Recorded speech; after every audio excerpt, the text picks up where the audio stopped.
O Muhammad, mabuhay ka hanggat gusto mo.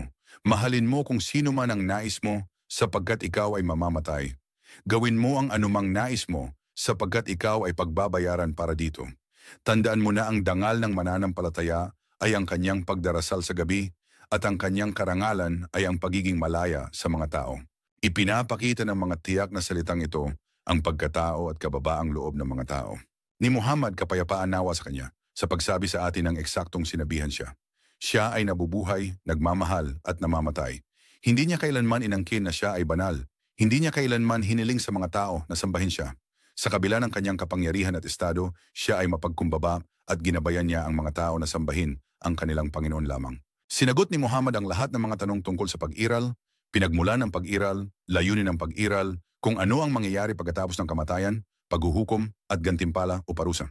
Ipinahayag niya sa amin ang mga talata na inihayag ng makapangyarihan kay Propeta Muhammad sa pamamagitan ni Anghel Gabriel mahigit 1,400 taon na ang nakalipas. Sabi ng makapangyarihang Allah,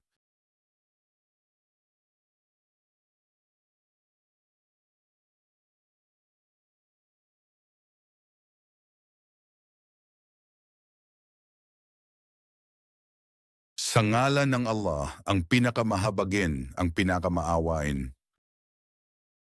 Ngunit ang mga pusong nasa dibdib ay bulag.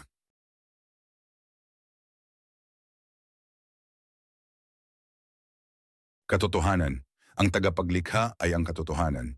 Ang kamatayan ay katotohanan. Ang pagtutuos ay katotohanan. Ang kriminal ay hindi dapat makatakas sa parusa at ang mabuting tao ay dapat gantimpalaan para sa kanyang kabutihan at mabubuting gawa.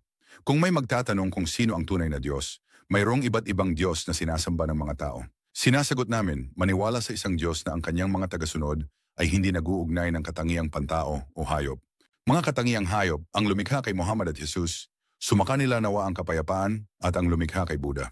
Ang sinasabi ni Rama at Krishna na walang lumikha ng universo ay nangangahulugan na walang pinagbabatayan na pwedeng balikan at tao ang nagiging sanggunian at tagagawa ng desisyon. Ginagawa nitong parang gubat ang buhay ng tao. Kung saan ang lahat ay nagpapatianod sa mga halaga at ideya na nagmumula sa kapritsyo at pagkahilig, ang isang ateista mula sa materialistang pananaw ay dapat manatiling neutral sa kabutihan at kasamaan, kagaya ng bagay at bakterya. Batay sa ganitong materialistang pananaw, ang tao ay dapat walang anumang rasyonalidad, lohika o damdamin. Maaari niyang makabuo ng misil pero hindi niya malalaman sa pamamagitan ng kanyang ateismo kung ang pagpatay sa tao gamit ang misil ay tama o mali. Ito ang gampanin ng relihiyon at ang relihiyon na ipinadala ng tagapaglikha sa pamamagitan ng kanyang mensahero na si Muhammad, sumakanya nawa ang kapayapaan. Ipinunla niya sa tao ang mga paunang prinsipyo ng etika upang maunawaan ang nasa banal na mensahe.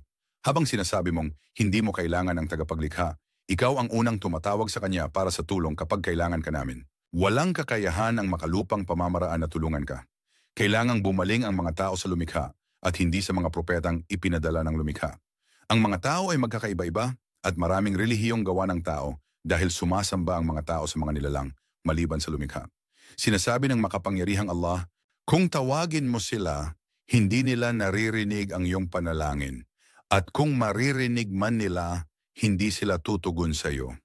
At sa araw ng pagkabuhay na muli, itatakwil nila ang iyong pag-uugnay sa kanila. Lahat ng tao ay haharap sa lumikha sa isang natatanging pagharap ng mag-isa.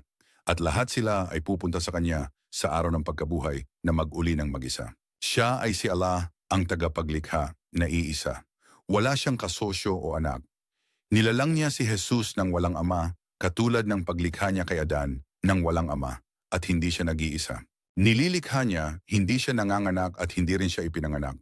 Ito ay ang relihiyon ng monoteismo, pagsamba sa lumikha ng direkta na walang mga tagapamagitan, ng walang pari, santo, o kahit na si Propeta Muhammad bilang tagapamagitan. Ito ang relihiyong dinala ni Muhammad, sumakanya nawa ang kapayapaan, isang dakilang tao.